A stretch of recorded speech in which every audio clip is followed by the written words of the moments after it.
రాక్సన్ అలబడితే వదలను రోయ్. Girl friends మీద focus ఎక్కువ పెట్టి ఇప్పుడు పెట్టడం ఓకే, ఎక్కువ పెట్టి ఏదో కొంచెం సినిమాలు సరిగ్గా తీయలేకపోయాడు కూడా ఇట్లా కొంతమంది పాపం మేబీ అమ్మాయిలే బాధపడి ఉండొచ్చు. ఏం కదా సార్, గర్ల్ ఫ్రెండ్స్ మీద ఫోకస్ పెట్టినా తిరిగినా నేను ఒక్కనే తిరిగే దమ్ము కూడా ఆవిడకి లేదు. ఓకే, సో అప్రిషియేట్ చేయండి. నన్ను ఎందుకు లాంటి ఒక పర్వర్టెడ్ క్యారెక్టర్ని మీరు హీరోయిన్ చేశారు? మాకు చేతకైనప్పుడు మీకు ఏమైనా చేతనైతే చేయండి.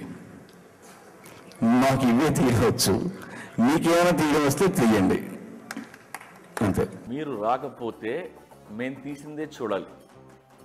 రేపొద్దున మా సినిమా బాగోలేదని అంటే మాత్రం ఊరుకోం. దమ్ముంటే రండి.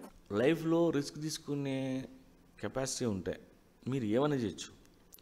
ఇప్పుడు ఈ సినిమా చేస్తున్నావు, నో హీరోయిన్ లేదా కాజల్ సమంత ఉంటే బెటర్, సేఫ్ బెట్ అని నువ్వు ఫీల్ అయితే నువ్వు లైఫ్లో కొత్త అమ్మాయిని ఇంట్రొడ్యూస్ చేయలేవు నువ్వు.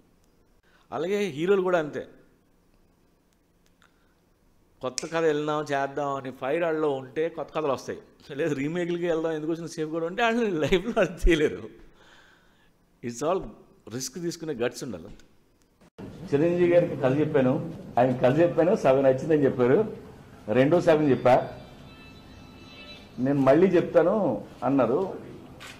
రెండో సగం నచ్చలేదని నాకు చెప్పలేదు, మీడియా ముందు చెప్పారు. అది నేను చెప్తే ఏదో కరెక్షన్ చేసేవాడిని, మరి చెప్పలేదు. నేను ఆల్రెడీ మహేష్కి కథ చెప్పడం జరిగింది, సో ఆయన ఇంకేం చెప్పలేదు. అది టైంలో ఏమనిపిస్తుంటుంది అన్న?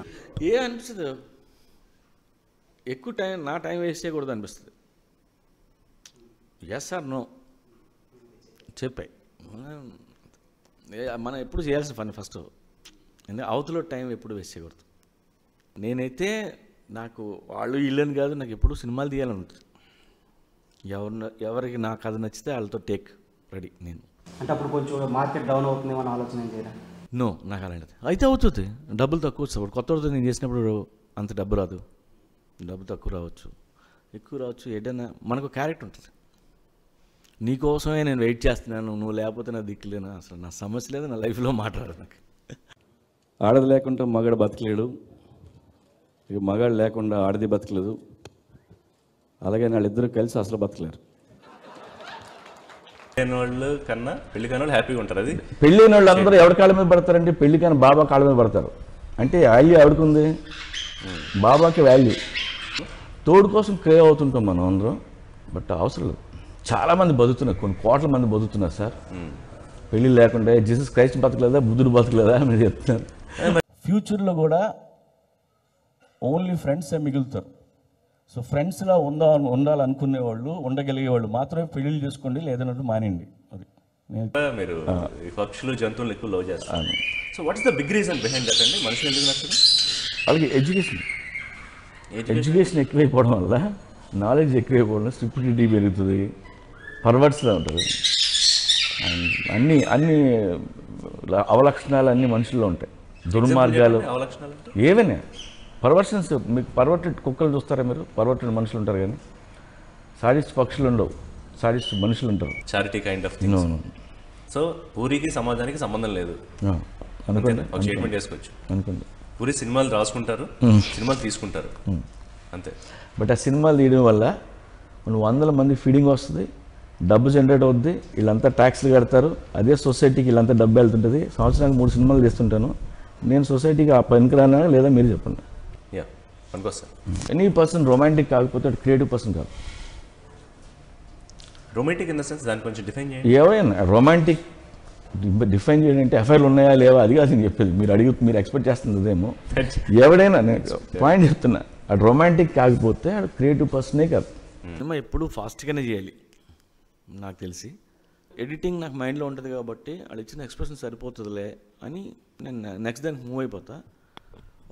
కొంతమంది ఏమో పర్ఫెక్షన్ పేరుతో దాన్ని 10 టేకులు 20 టేకులు అలా తీస్తా కూర్చుని ఉంటారు. అది నాకు నచ్చదు, నా వల్ల కాదు. అంటే ఇంత షార్ట్ స్పాన్లో విత్ ఇన్ 10 to 15 డేస్లో రాయించగలిగేలాగా మిమ్మల్ని ఫోర్స్ చేసేది ఏంటి? అంటే ఏది మిమ్మల్ని? నాకు పని అంటే ఇష్టం అంతే. ఇమ్మీడియట్గా సినిమా స్టార్ట్ చేయాలి. మీకు విషయం చెప్పమంటారా, నెక్స్ట్ 10 years దాకా నా దగ్గర స్క్రిప్ట్లు ఉన్నాయి. అవునా? I have idea. మీకు కావాలంటే చూపిస్తాను. ప్రతి ఎవ్రీ ఇయర్ 2-3 సినిమాలు చేశాను, ఐడియాలు ఉన్నాయి. ఇవన్నీ ఎప్పుడో ఇంతకుముందు రాసి పెట్టుకున్నాను. ఆల్రెడీ రాసినాయి నా దగ్గర. సో నేను ఈ కంటెంట్ చేద్దాం అనుకున్నప్పుడు దాని మీద డీటెయిల్కి వెళ్తాను. ఓకే. సో నాకు తెలిసి తెలుగులోనే కాదు ఇండియాలో ఎవరి దగ్గర ఏ రైటర్ రాసి పెట్టుకున్నాడు? ఎవరి దగ్గర ఉండదు. మీకు వర్షం చెప్తాను. 10 స్క్రిప్ట్స్ చెప్పమంటే నెక్స్ట్ 5 years ఇప్పుడు చెప్తాను. గ్రేట్. రీల్ యాంగర్ ఎవడన్నా ఉంటే బూత్ మాట్లాడతాడు డెఫినెట్గా. నాకు తెలిసి నాన్న చచ్చిపోయాడు, జీవితంతో ఏడస్తూ కూర్చోలేం కదా, 2 రోజులు 3 రోజులు ఏడ్చి మళ్ళీ నీ పని. నా పాలసీ అది. దానివల్ల వేరే పనిలో వెళ్ళిపడిపోతాం, హ్యాపీగా ఉంటున్నాం లైఫ్లో. ఖాళీగా ఉండలేను నేను, ఖాళీగా ఉండలేను. రాత్రి నిద్ర పట్టదు. మా డ్రైవర్ కంటే ముందు లేచిపోయి కిందకు వస్తుంటాను. బాయ్స్ కంటే ముందు లేచిపోతా. 5 o'clock అలారం పెట్టి అరగంట ముందు లేచి అలా 5 ఎప్పుడు అవుతుందని చూస్తుంటా. ఇంక దాన్ని ఎవడు బాగా చేస్తాను. సో అండ్ పని చేస్తుంటే నాకు ఎందుకు యాక్టివ్గా ఉంటాను. జబ్బులు జ్వరాలు ఏమి రావు, అలాగే తిరుగుతుంటాను. నేచర్ నుంచి రక్షించుకోవడం కోసం ఇల్లు కట్టుకుంటాం, ఇంకోటి ఏది కట్టుకుంటాం. వేరే దానికి ఏ చంపేస్తాయని ఆయుధం ఉంటుంది. ఓకే. అలాగే మనిషి నుంచి మనిషిని కాపాడడానికి కూడా మానవత్వం పుట్టింది. నిస్సహాయత నుంచి దైవం పుట్టింది. ఇవన్నీ ఆయుధాలు. అవును. అందుకే అవన్నీ మంచితనం ఆయుధమే, దుర్మార్గం కూడా ఆయుధం. అంతే. నాకు పొలిటీషియన్స్ కంటే పబ్లిక్ దొంగనగల్లా కనిపిస్తారు. నాకు public much dangerous than the politicians, నా ఫీలింగ్. అయితే బ్యాంకాక్ అంటే ఎంత మసాజులు ఫేమస్ కదా. ఎన్నాళ్ళు చేయించుకుంటాను సార్, ఎన్నాళ్ళు చేయించుకుంటాను. అసలు తెలియదు ఎందుకంటే ఎక్స్పీరియన్స్. రోజు వాళ్ళు మసాజ్ చేయించుకుంటే ఒళ్ళు నొప్పులు వస్తాయి సార్. రోజు ఇప్పుడన్నా లైఫ్లో లైఫ్ అనేది వార్ సార్. మళ్ళీ అలర్ట్గా ఉండాలి. Always.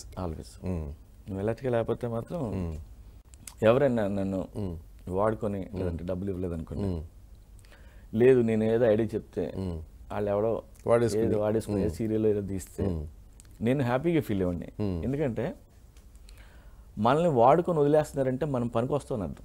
I like Jagan for the lifestyle he has. I just love that a boy from Narsipatnam dreams big.